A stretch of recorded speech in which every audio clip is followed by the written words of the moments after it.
Oi, minha gente, tudo bem, amores? Espero que sim. Vamos fazer geografia, vamos abrir aí a apostila para dar continuidade no conteúdo.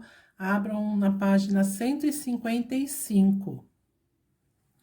Na página 155, nós vamos ver um pouco sobre tecnologia em sementes, em fertilizantes e defensivos. Defensivos são os agrotóxicos, tá? O melhoramento genético de sementes passou a existir após o surgimento da agricultura, porém foi potencializado pelo uso das tecnologias no campo. Esse melhoramento possibilitou alguns tipos de vegetais que ocorriam apenas em lugares específicos que pudessem ser plantados e cultivados em outras regiões do planeta. Então, algumas sementes que só germinariam, vamos supor, num lugar mais seco, né? Com a tecnologia, eles fizeram algumas modificações nessas sementes e ela pode ser plantada em outro tipo de solo, em outro tipo de clima, tá? Além disso, os cientistas criam sementes que são mais resistentes à estiagem ou determinado tipo de praga ou doenças, né, que afetam essas plantas. Essas sementes são conhecidas como sementes transgênicas, quer dizer que elas foram muito modificadas, tá? Com o crescimento das populações e a maior necessidade de mais áreas para o cultivo, os pesquisadores desenvolveram fertilizantes artificiais que aumentam a fertilidade do solo, né? Porque o solo vai ficando empobrecido. Esses fertilizantes podem ser de origem orgânica, como resto de plantas, fezes de animais, ou química, produzidas a partir de recursos minerais extraídos do subsolo, denominados minerais. Já os defensivos agrícolas, que é o agrotóxico, pesticidas e por aí vai, formam um grupo de produtos químicos ou biológicos usados no controle de plantas e seres vivos considerados nocivo às criações e às plantações, né? Que são alguns insetos aí que infestam algumas plantações. Para combatê-las, foi criado produtos específicos para cada tipo de situação. Então, aqui tem os inseticidas, fungicidas e herbicidas, para vocês darem uma lida. Quero que vocês leiam aí também com lupa na mão. Vocês vão registrar essa atividade no caderno, vão fazer cabeçalho com a data de hoje, escrever atividades da apostila, página 155.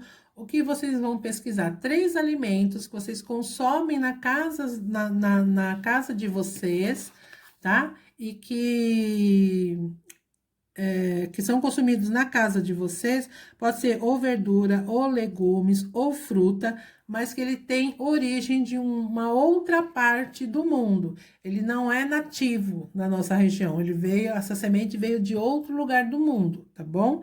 Então, se vocês colocarem no Google lá, alimentos, ou colocar assim, frutas, que consumimos que vieram de outro lugar do mundo. Provavelmente vai aparecer algumas lá e você vai verificar quais tem na sua casa, qual você já consumiu. Não precisa ser uma coisa, tem sempre na minha casa. Por isso aqui de vez em quando que a gente come. Também serve algo que você já consumiu, mas que não é natural do Brasil. Já na página 156 fala sobre a importância da meteorologia. A atividade agrícola é influenciada por características naturais, principalmente relativas às condições do tempo atmosférico e de clima. O plantio e a colheita muitas vezes dependem dessas condições para serem realizadas. Há muito tempo, pesquisadores têm se dedicado a conhecer o comportamento do tempo atmosférico e do clima. Esse estudo tem como objetivo prever como serão as características futuras do tempo atmosférico e do clima para determinado local. Essa atividade é determinada como meteorologia. Vocês já ouviram falar sobre isso em algum momento. Graças aos avanços tecnológicos, hoje conseguimos entender melhor os fenômenos climáticos e fazer previsões meteorológicas mais precisas, mais certinhas, as quais contribuem muito para a atividade no campo. As informações meteorológicas por exemplo, permitem ao ser humano planejar a cultura, né, o que ele vai cultivar ali no espaço dele, de modo que as perdas e prejuízos possam ser evitados. A meteorologia pode ajudar o trabalhador do campo em muitos aspectos, tá? Então, aí, eu marquei texto aqui assim, só porque são esses 3 itens, tá? Conhecer o regime de chuvas durante o plantio, né? Quando é que chove, quando não chove, favorecendo o desenvolvimento das sementes e mudas. Então, não adianta ele plantar se o clima vai estar seco, não vai germinar nada, certo? Prever eventos que possam causar prejuízos, como geadas, que é um frio muito intenso, chuvas de granizo ou tempestades, que pode prejudicar a plantação. Auxiliar na decisão de qual cultura é a mais adequada para as condições climáticas daquele local. Então, tudo isso possibilita uma colheita mais satisfatória, com menor perda possível, certo?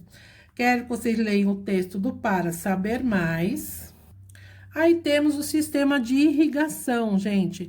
Conforme nós estudamos, a meteorologia tem um papel fundamental no bom desenvolvimento das culturas agrícolas, que são extremamente dependentes das condições naturais, como disponibilidade de chuva. Mas o que fazer quando há pouca ou nenhuma chuva? Que há regiões locais de pouca chuva, né? Para minimizar, né, diminuir os efeitos negativos causados pela falta de chuva, foram criados sistemas de irrigação que se caracterizam por utilizar nas plantações reservatórios de água natural, como rios ou águas subterrâneas, ou artificiais, como reservatórios e represas. Devido a esses sistemas, áreas como os desertos começam a ser utilizadas na produção agrícola. Essa imagem amarelinha aí com esses pontinhos que vocês estão vendo, gente, é uma imagem de satélite. Os círculos que podemos observar são produtos agrícolas que ficam na Arábia Saudita e que só são possíveis devido à irrigação. Então, todos esses pontinhos coloridos aí é agricultura, tá? A Arábia Saudita, vocês sabem lá, né? É muito seco, desértico mesmo, e graças à irrigação é possível fazer o plantio. Apesar de ser uma solução muito utilizada em todo o mundo, a irrigação tem causado sérios problemas ambientais que precisam ser conhecidos, discutidos e minimizados, né? Diminuído esse problema. Entre eles, o uso intenso da água. Estima-se que quase 70% da água potável consumida por nós, seres humanos, seja utilizada nas atividades agrícolas, na irrigação e outras funções, como na pecuária. Então, não gasta água só na plantação, né? Gasta-se muito mais água, inclusive, na pecuária, na criação de animais, de gado, tá? Com a lupa na mão, não tem necessidade de fazer, que depois nós vamos fazer em formato de pesquisa, tá? E vocês vão realizar a atividade do mão na massa na página 58.